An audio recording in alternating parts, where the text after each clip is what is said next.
नमस्कार दोस्तों, इस वीडियो में बात करेंगे कि ई शिक्षा कोर्स पर स्कूल निरीक्षण को कैसे अपडेट करें। 1 जनवरी 2025 से स्कूल इन्फेक्शन 4.0 में अपडेट करना है, जो ई शिक्षा कोर्स पोर्टल पे लाइव हो चुका है। तो चलिए आगे इस वीडियो के माध्यम से जानते हैं कि 4.0 में स्कूल इन्फेक्शन को कैसे अपडेट करना है। तो वीडियो को स्टार्ट करते हैं। सबसे पहले किसी भी ब्राउजर में ई शिक्षा कोर्स सर्च करके इस वेबसाइट पे आ जाएंगे। यहाँ पे आने के बाद ऑफिस वाले ऑप्शन पे क्लिक करेंगे। तो जो निरीक्षण का यूजर आईडी और पासवर्ड है, उस यूजर आईडी पासवर्ड को फिलअप करेंगे। यूजर आईडी पासवर्ड फिलअप करने के बाद यहाँ पे कैप्चा कोड डालेंगे। कैप्चा कोड डालने के बाद साइन इन पे क्लिक करेंगे। साइन इन पे क्लिक करने के बाद कुछ इस तरह का इंटरफेस आ जाएगा। यहाँ से आप स्कूल वाले ऑप्शन पे क्लिक कीजिएगा। स्कूल वाले ऑप्शन पे क्लिक करने के बाद यहाँ पे देख सकते हैं न्यू स्कूल इन्फेक्शन 4.0 करके एक ऑप्शन ऐड किया गया है। पहले जो निरीक्षण होता था वह स्कूल इन्फेक्शन 3.0 में अपलोड करना होता था। अब यहाँ पे 4.0 में निरीक्षण को अपलोड करना होगा, साथ ही साथ उसका एंट्री भी करना होगा। तो सबसे पहले न्यू इन्फेक्शन 4.0 पे क्लिक करेंगे। क्लिक करने के बाद यहाँ से ऐड वाले ऑप्शन पे क्लिक करेंगे। ऐड वाले ऑप्शन पे जैसे ही क्लिक करेंगे, यहाँ पे जो इन्फेक्शन का फॉर्म है वो खुल के आ जाएगा। यहाँ पे आपका डिस्ट्रिक्ट सेलेक्ट रहेगा, ब्लॉक सेलेक्ट रहेगा, विद्यालय का जो नाम है, जिस भी विद्यालय का निरीक्षण करना है उस विद्यालय का नाम यहाँ पे सिलेक्ट कर लीजिएगा। यहाँ पे ऑटोमेटिक उनका क्लास आ जाएगा। इनका मिडिल स्कूल है तो 1 से 8 तक यहाँ पे क्लास शो हो गया है। फिर यहाँ पे सेक्शन को आप सिलेक्ट कीजिएगा। अगर किसी क्लास में 2-3 सेक्शन है तो यहाँ पे शो हो जाएगा। तो यहाँ पे आप सेक्शन को पहले सभी सेक्शन पे टिक कर लीजिएगा। सेक्शन पे टिक करने के बाद यहाँ पे निरीक्षण का दिनांक डालना है कि किस दिन आपने निरीक्षण किया है, उस डेट को यहाँ पे डाल लेंगे। जैसे 1 जनवरी के किए हैं तो 1 जनवरी 2025 यहाँ पे सिलेक्ट कर लेंगे। फिर यहाँ पे टाइमिंग को डाल देंगे। जिस भी टाइमिंग को हमने निरीक्षण किया है उस टाइमिंग को यहाँ पे डाल देंगे। टाइमिंग डालने के बाद यहाँ से पूछ रहा है क्लास डिटेल्स। क्लास डिटेल्स में नंबर ऑफ क्लासरूम, यानी कि इस विद्यालय में कितना नंबर ऑफ क्लासरूम है, उस क्लासरूम का संख्या यहाँ पे डालेंगे। फिर कंप्लीट इन गुड कंडीशन, यानी अच्छे कंडीशन में कितने क्लासरूम है उसका यहाँ पे नंबर डालेंगे। फिर बैड कंडीशन में कितना है उसको यहाँ पे डालेंगे। कितने क्लासरूम ऐसे है जो इनकम्प्लीट है उसको यहाँ पे डालेंगे। फिर अंडर कंस्ट्रक्शन में कितना है वह यहाँ पे डालेंगे।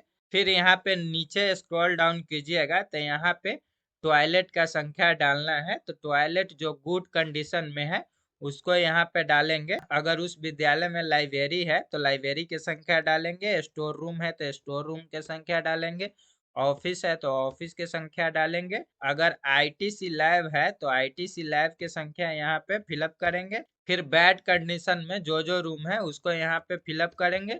अगर नहीं है तो यहाँ पे आप 0 फिलअप कर सकते हैं। फिर अंदर कंस्ट्रक्शन में जितना रूम है उसको यहाँ पे फिलअप करेंगे। अगर नहीं है तो यहाँ पे आप 0 कर सकते हैं। फिर थर्ड में है अदर आइटम डिटेल्स। यहाँ पे है कंप्यूटर इन आईटीसी लैब। अगर यहाँ पे आईटीसी लैब है तो कितना कंप्यूटर है इनके पास, उस कंप्यूटर की संख्या डालेंगे। कितने वर्किंग में है उसका संख्या डालेंगे, कितने नोट वर्किंग में है उतना संख्या यहाँ पे डालेंगे। फिर प्रिंटर अगर है तो प्रिंटर की संख्या डालेंगे। डेस्कटॉप बेंच है तो यहाँ पे डेस्कटॉप बेंच की संख्या डालेंगे। फिर जितना फैन है उनके विद्यालय में उस फैन की संख्या यहाँ पे डालेंगे। फिर यहाँ पे है इलेक्ट्रिसिटी कनेक्शन, कंज्यूमर नंबर डालना है। अगर उनके विद्यालय में इलेक्ट्रिक कनेक्शन है तो यहाँ पे उसका कनेक्शन नंबर जो कंज्यूमर नंबर होता है उस कंज्यूमर नंबर को डालेंगे। अगर नहीं है तो 0 डाल दीजिएगा। फिर आगे है एम्पलीफायर लाउड स्पीकर है अगर यहाँ पे तो यहाँ पे एम्पलीफायर लाउड स्पीकर के संख्या डालेंगे। फिर number of book in library, उनके लाइब्रेरी में कितने बुक है उसका संख्या यहाँ पे डालेंगे। फिर फोर्थ में है अन्य निर्माण की स्थिति। यहाँ पे बाउंड्री वॉल का डिटेल देना है। अगर उनके विद्यालय में बाउंड्री हो चुका है तो यहाँ पे आप यस कीजिएगा, अन्यथा नो कीजिएगा। ब्रोकन है तो यस कीजिएगा, नहीं तो नो कीजिएगा। फिर आगे प्लेग्राउंड का एरिया डालना है, लंबाई गुने चौड़ाई में। अगर उनका 10 बाई 15 है तो 10 लिख देंगे। फिर एक्स को टिपेंगे। फिर 15 को डालेंगे तो 10 × 15 हो जाएगा यहाँ। फुटबॉल उनके विद्यालय में है तो फुटबॉल की संख्या डालेंगे, स्मॉल बॉल है तो स्मॉल बॉल की संख्या डालेंगे, बैट है तो बैट की संख्या यहाँ पे डालेंगे, हारमोनियम है उनके विद्यालय में तो हारमोनियम की संख्या यहाँ पे डालेंगे, अगर तबला है उनके विद्यालय में तो तबला की संख्या यहाँ पे फिलअप करेंगे, अन्यथा 0 करके छोड़ देंगे। फिर आगे है मध्याह्न भोजन का विवरण यहाँ पे देना है। राइस इन स्टॉक यानी कि उनके स्टॉक में कितने राइस है उनको यहाँ पे डालेंगे।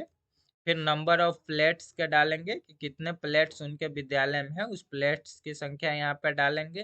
फिर ग्लास की संख्या डालेंगे, फिर जग का संख्या डालेंगे। फ्लोवर मैट यानी जो दरी होता है, अगर दरी उनके विद्यालय में है तो यहाँ पे डालेंगे, नहीं तो 0 कर देंगे। यहाँ पे स्टोव है तो स्टोव की संख्या डालेंगे, नहीं तो 0 कर देंगे। सिलेंडर है तो कितना सिलेंडर है उस सिलेंडर की संख्या यहाँ पे डालेंगे। फिर यहाँ पे फ्रूट्स है उनके स्टॉक में तो कितना है उनका संख्या यहाँ पे डालेंगे। अगर एग है यानी अंडा है उनके विद्यालय में तो यहाँ पे अंडा की संख्या डालेंगे। फिर आगे है इसमें FLN किट का डिटेल्स देना है। FLN किट उन्होंने कितने बच्चों को दिए हैं उनका संख्या यहाँ। कितने ऐसे बच्चे हैं जिनको FLN किट नहीं मिला है उनका संख्या यहाँ पे डालेंगे। अगर टीचर कोई अदर लर्निंग किट दिया है तो यस करेंगे, अन्यथा यहाँ पे नो करेंगे।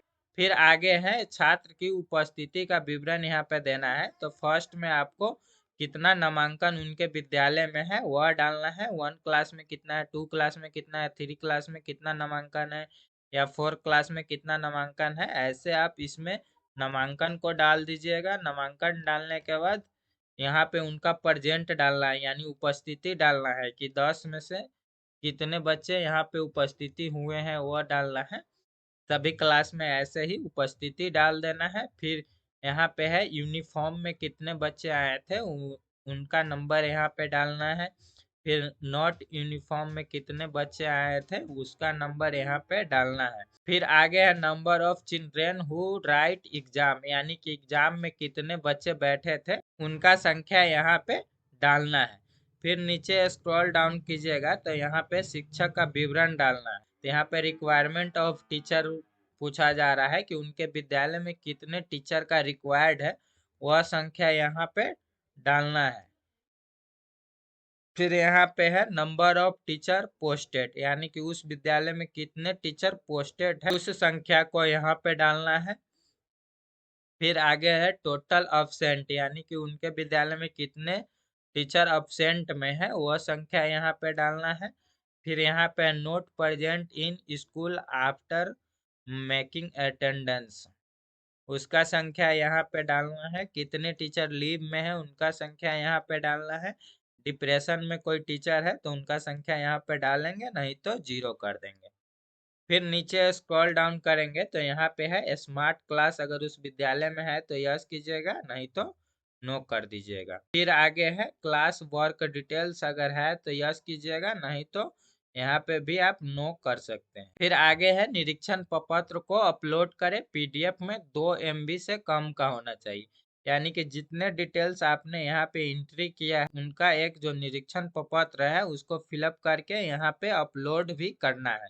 इतना करने के बाद नीचे आप निरीक्षणकर्ता का नाम लिख दीजिएगा, फिर उनका पद नाम लिखिएगा कि वह कौन से पोस्ट पे है, फिर उनका मोबाइल नंबर डालिएगा, तब जाके सबमिट कर दीजिएगा। कुछ इसी तरह से 1 जनवरी 2025 के बाद निरीक्षण प्रपत्र को एंट्री करना होगा और साथ ही साथ उसको अपलोड भी करना होगा। तो आज के वीडियो में बस इतना ही, मिलते हैं अगले वीडियो के साथ।